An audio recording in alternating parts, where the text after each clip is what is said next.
Can I help you, buddy? Give me a Bob Ross. Who, the painter guy? The painter guy. You're the boss. Get in a chair. That's right. I made myself a promise. If we produced 34 episodes of the Bob Ross podcast, I was putting Bob on myself permanently. Stop squirming around, would you? I ain't even stuck you yet. Don't worry about me. This ain't my first time. Woo, that tickles. I got my first tattoo when I was 18, and my folks had opinions. We always told you that your body was a temple. I don't know what you expected my reaction to be, but I guess I kind of flipped out. I just accepted it. What are you going to do? He's 18. I didn't like it.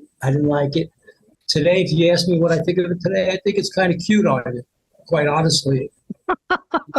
Yeah, you probably don't realize that, but I do. Hello, cutie pie. One of us is in deep trouble. I was upset.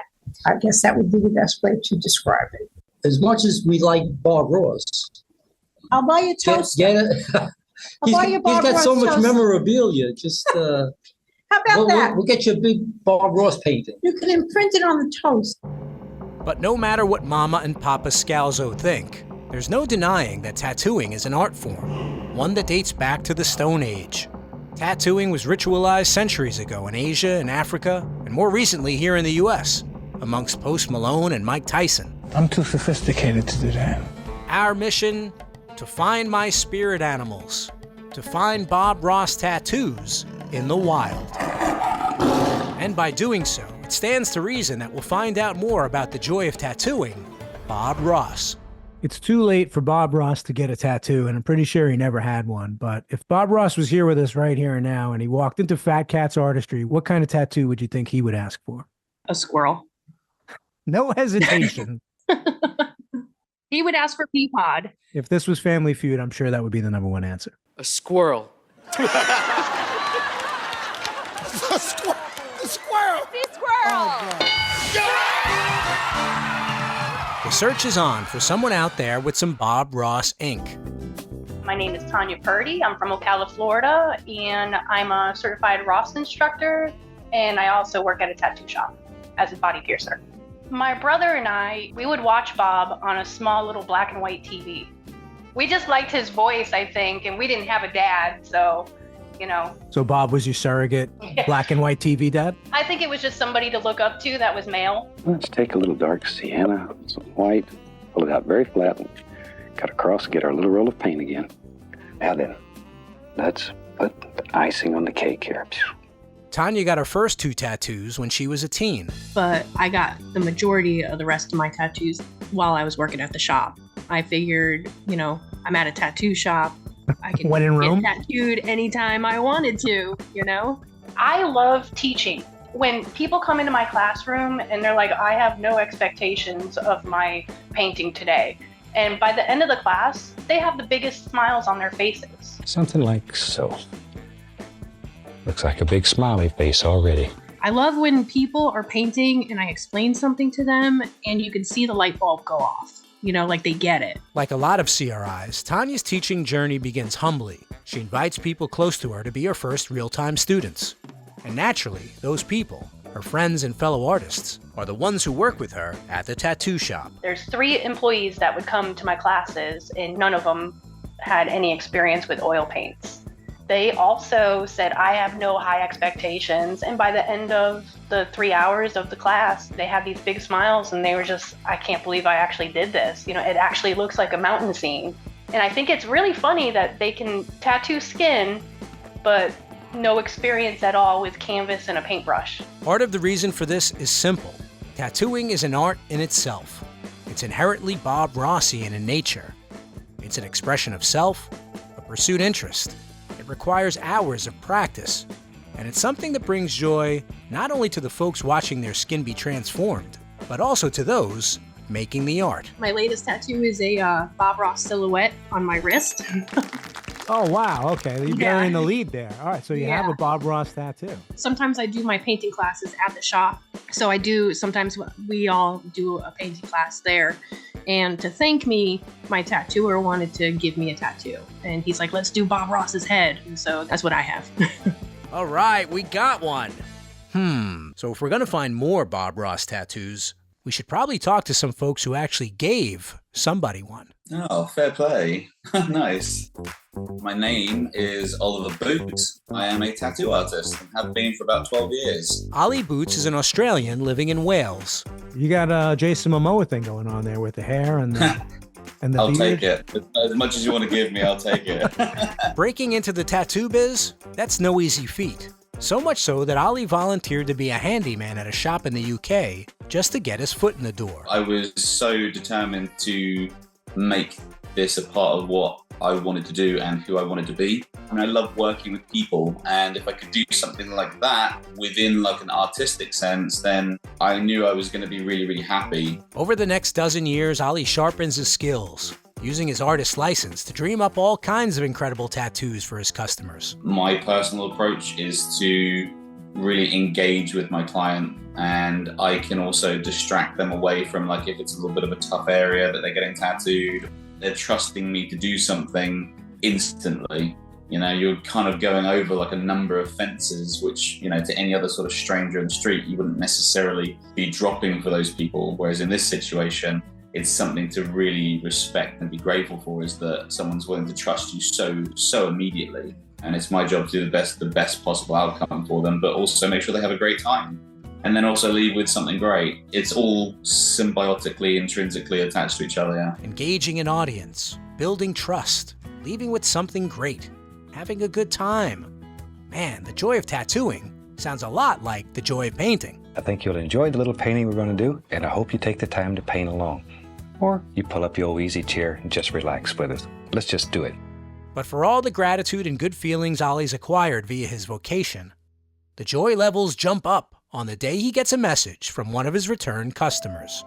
And she wanted a Bob Ross tattoo, and I was immediately ecstatic because I hadn't done one of Bob Ross yet. Turns out Ollie was already a fan, not just of the joy of painting, but of the man who provided it. He made it seem effortless, but just you could appreciate at the same time how difficult it is from like sort of trying that. Yeah, I was just mesmerized. This just opens doors to a world of art that'll take you places you've only dreamed about going. The most important thing, I think, to my client was just Bob Ross's general demeanor and his ethos of just, you know, paint what makes you happy. If it does that, then it's perfect. It's perfect. Couldn't be any better, no matter what you do. And with Bob Ross permanently etched on her body, Ollie's client won't ever have to look far to find joy. She didn't necessarily need to kind of like put Netflix on or go onto YouTube and find a video. She could just look at her leg and then it'll put a smile on her face. All right, what's the next stop on our Bob Ross tattoo hunt? London? Cool, that's not so far. Oh, London, Ontario? Ontario, Canada? It's here at Empire Tattoos where a happy little school teacher recently walked in with an almighty request. I guess he found me through his sister, who was a fan when he brought up getting the Bob Ross tattoo. I'm not 100% if he was kind of serious or if he was just talking, oh, I would get one. And she was like, oh, you got to check this guy out. And it happened. My name is Will Smink, and I am a tattoo shop owner as well as artist. I've been tattooing for just over 13 years now. When I was a kid, it was Mr. Bean and Bob Ross was the appropriate TV channels at one of my grandparents, so that's what we watched a lot. And when his shop shuts down along with the rest of the world during a global pandemic, Will sets his needle aside for a minute and considers picking up a paintbrush. Obviously, watching Bobby makes it look like magic, right? I thought we'd make a painting that's very bright, very shiny, has a lot of color in it. Something that if you hang it in a room, it'll just brighten a room right up. With a nudge from his wife and his Uncle Bob, Will Smink starts to paint. The first one was not bad at all, so the second one ended up being a portrait actually of Bob. And he painted a portrait of guess who? I put 40 or so hours into it, just redoing the skin tones and over trying to get it to look right. The second thing you painted during this period was a portrait of Bob Ross? Yeah. What was the first thing? The first thing was like a little alien, and then you start building it and adding little characters and stuff like that. So you went the natural progression, alien, Bob Ross portrait. Yeah. Because you can paint anything that makes you happy, that brings joy to you and to those that you care about or those that are around you. Clearly, as the host of the Bob Ross podcast, I'm obligated to ask you if you have a physical copy of this that we can. Oh, there it is. Holy mackerel. The first and only portrait Will Smink ever paints is a portrait of Bob Ross that catches the eye of a Canadian man looking to immortalize Bob on his body. My name is Chris Rieger. I'm from London, Ontario, and I am a high school computer science teacher. As a kid, Chris Rieger spent a lot of time with his grandparents in a happy little cottage that overlooks Lake Erie. We could get like 6 channels, and one of the channels we could get, and it's funny, I still remember it, is WQLN Channel 54 Erie. WQLN serves the educational television needs of Northwest Pennsylvania as a part of the Pennsylvania State Plan for Educational Telecasting. And so that was where Bob Ross was. Maybe there's a nice happy bush that lives right there. Comes round down. Look at that. I'm not a painter, but watching him paint and his voice was just so soothing to me. And his joy and his love of just painting, it just stuck with me. And then when I got older, so I lived overseas for 10 years teaching, I had the Bob Ross episodes and I used to watch them. Like whenever I was like, say, really stressed out from work, I'd come home and put Bob Ross on. See how easy it is to make a beautiful mountain? And you can do it. I can't tell you the hundreds, thousands of times I put him on and I would close my eyes and just listen to him. And I could basically do the painting in my head. Very delicate touch. And then go back, and if you want to change anything, you could add, subtract. It's your world, so you can change it. So it was a great way, honestly, of de-stressing. When Chris's grandfather passes in 2003, his bond with his remaining grandparent strengthens. And for Chris and Grandma, Bob Ross is the glue. Made me feel like a child, made me feel safe, remind me of what it was like when I had both my grandparents, and it was just this really important connection that I had with my grandmother. After my grandmother had passed about 2 years ago, I knew, like right away, she was 94, so I knew we were coming towards the end. So even before she died, I was thinking about getting a Bob Ross tattoo, just to kind of symbolize, let's say, the closing of my childhood. You know what I mean? Like just kind of having that, summing it all up and what it meant to me, like being at the cottage. So I knew I wanted a Bob Ross tattoo. And my sister, who's heavily into tattoos, like was following all these people. She saw Will's portrait and immediately said to me, "You have to contact him. You have to contact him."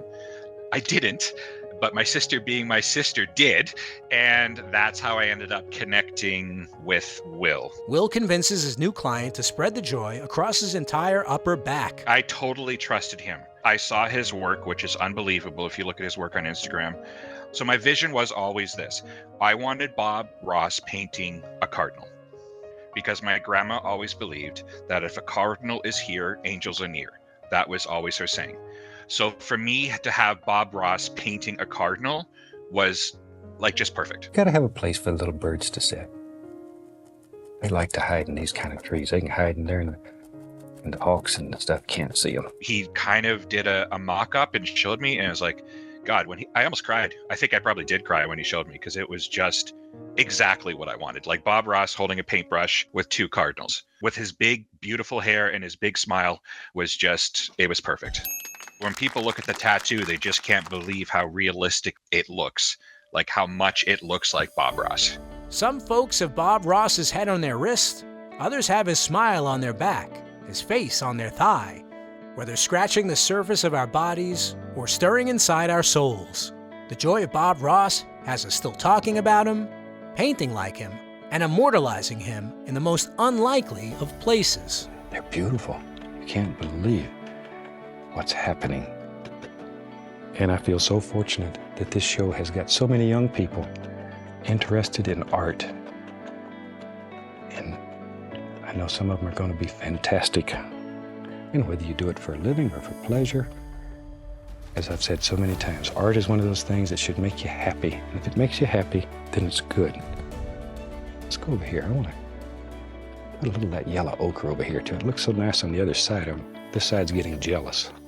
So I'm here with Tom. Tom helps me make the podcast. Say hi, Tom. Hi, Tom. Now, Tom, for this next piece, I'm going to need you to shrink me down so I can literally step into the super cool Bob Ross collectible we're about to talk about. Shrink you down? Yeah, you know, like in that movie, The Incredible Shrinking Woman with Lily Tomlin. Lily who? Or like they did in Honey, I Shrunk the Kids. Never heard of it. Inner Space? Nope. Willy Wonka and the Chocolate Factory. Isn't that the candy movie? Tom, it's easy. When I say now, just point this ray gun at me and push this red button. Wait, first, let's crank up this music. Start this up. Oh my gosh. Is that a Bob Ross Lionel train set? Tom, that's exactly what it is. And Miniature Me is going to climb aboard so I can tell the people all about it. You ready? Ready. Now! Good work, Tom. Okay. Toy trains like this one have been around since the early 19th century. Tom, can you unshrink my voice maybe? Sure thing, Ron. How do I do that? Just press that blue button next to the red button. Thank you. Okay, there you go. Toy trains like this one have been around since the early 19th century, but in the post-World War II era, these miniature motorized transports became all the rage, and American kids became fascinated with one in particular. They've got a one-track mind. Visions of Lionel trains, eyeballing around the track with all the extra speed and extra power of Lionel's exclusive Magna traction. I have fond memories of the classic Lionel set motoring around our Christmas tree when I was a kid.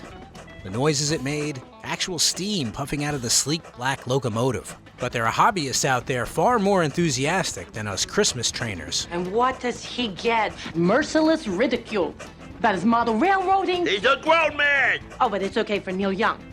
He owns Lionel! That's right. Canadian rock and roller Neil Young was once an avid collector of Lionel trains. This is a Lionel train set? Yeah, those are.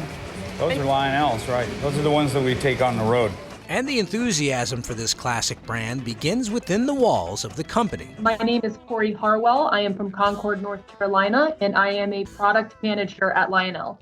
My name is Megan Frazier, and I'm a product manager here at Lionel Trains. The products we help create are like our children, and so we manage them cradle to grave.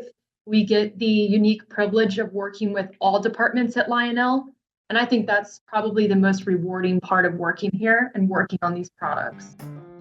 To look at Lionel as a whole is to really look at a true American brand that has overcome and thrived through various decades and with various audiences. A true American brand that has overcome and thrived over various decades and with various audiences? It reminds me of someone. Maybe back in the old days, the old wagon train came this direction. Like a lot of legendary collectibles, Lionel has produced some special edition train sets, partnering with other legendary brands that share the same philosophy. When we get that good feeling about, something that's been around a long time, that people have, there's a following, there's a fandom, there's that good association with something super positive, we like to partner with those types of brands. Something that's been around a long time with a following, a fandom, an association with something positive. I definitely grew up with Bob Ross. I've been a fan for many, many years. I actually first started watching The Joy of Painting back in elementary school before I would get on the bus. It would normally be Bob Ross followed by like Walker, Texas Ranger. This old 2H brush will just do wonderful things for you. Just fantastic things. Even to this day, I have Bob Ross everything all over my desk. I got really excited to hear about the connection that Lionel made with Bob Ross. That's right, Lionel Trains has introduced its special edition Bob Ross train set. And it was actually Corey's love of Bob Ross that this came to be. She said, what about Bob Ross? How can we make this happen? He is that type of person that everyone has such a good feeling about, that we're like, our hobbyists and collectors have to have the same affinity for it that we here in the office do. So it was just that natural progression of, okay, we'd really love to do this. Our licensing team said, all right, let me reach out. And we just started brainstorming product from there. Product that includes more than just your run-of-the-mill happy little train car. Not only does it feature the iconic quotes of Bob Ross, but we're also going to install the man himself. We're going to put some sounds in there. So as that boxcar is rolling down the track, Bob's going to be on a loop encouraging you. Everything in life is a learning experience. It's not failure. If it doesn't work the way you want it, it's not failure. It just means you learned something. There's a Bob Ross boxcar with a paint splatter roof print, a Bob Ross gallery building that lights up. There's even a Bob Ross water tower. There we are. Now we need some rails. People do these most beautiful, elaborate layouts and scenes. You're only limited to your imagination, really, on where this could go. Because it's our world. And in our world, we have absolute power. It's a creative spirit that's essential to making the product fun. We can do anything here. Anything. If you could imagine it in your mind, you can do it here. Corey has it in her. So does Megan. So do wacky podcast hosts. We put joy into the work. It doesn't get any more Bob Rossian than that. What's wonderful about working for a company like this is that there are no strange ideas. We get to come to the table with all kinds of quote unquote crazy ideas and let them come to life. Put a little touch of the bright red in there too.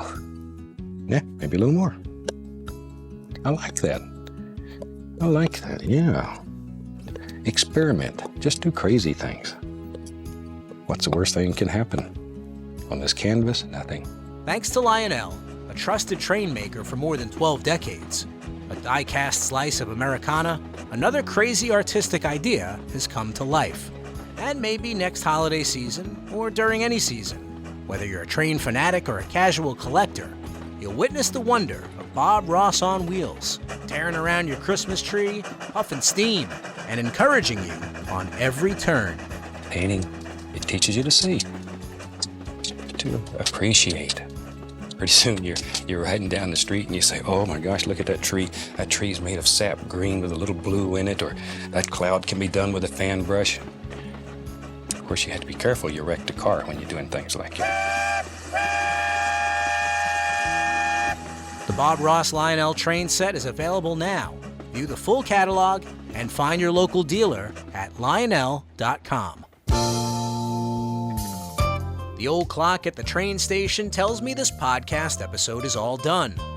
I want to thank my guests, Oliver Boots, Tanya Purdy, Chris Rieger, Will Smink, Megan Frazier, and Corey Harwell. This happy little episode was produced with help from James Shapiro at Jansen Media and mixed by Digital Sound and Video of Daytona Beach, Florida. And don't forget to support your local public television station. Say thanks for giving us Bob Ross and the joy of painting. We want to see your paintings. Use hashtag #PaintLikeBobRoss. Bob Ross certified instructors are the only ones that know how to teach you Bob's world-famous painting method. Don't settle for second best. Find a local CRI at bobross.com and then click Take a Class. And if you got your own Bob Ross story to tell, you can leave us a message at 866-FANBRUSH or email us at podcast@bobross.com. And you can follow us on Facebook at The Joy of Painting with Bob Ross. I'm Ron Scalzo. The Joy of Bob Ross is written and produced by me, Ron Scalzo, in partnership with Bob Ross, Inc. Bob Ross name and images are registered trademarks of Bob Ross, Inc.